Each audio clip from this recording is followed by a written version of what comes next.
1450 বছর আগে আল্লাহ নবী সাল্লাল্লাহু আলাইহি সাল্লামের উপরে ওহী নাযিল হয়েছে। আল্লাহ তাআলা বলছেন যে ইল্লা মান তাব।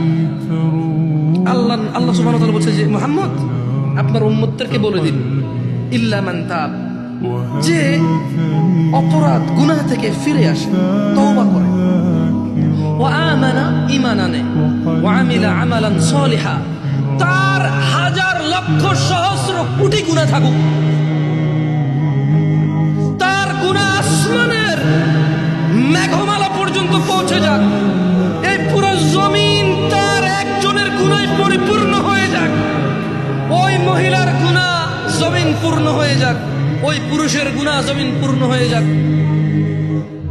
মুহাম্মদ সাল্লাল্লাহু আলাইহি ওয়াসাল্লাম আপনার উম্মতকে বলেন, সে যদি তার গুনাহকে মাপার দরকার নাই, তার গুনাহ কত ওজন, কত সংখ্যা মাপার দরকার নাই, ওকে বলেন। এটা সূরা ফুরকানের আয়াত।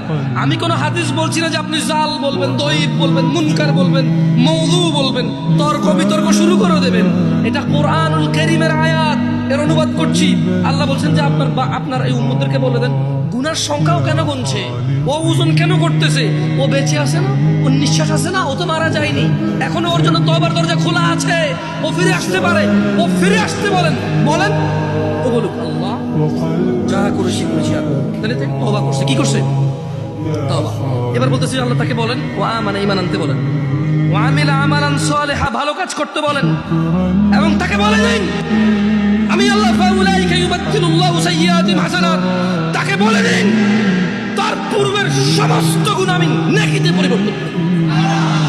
ওয়া কানা আল্লাহু গফুরার রহিমা, কারণ আল্লাহ অতীব দয়ালু ও ক্ষমাশীল।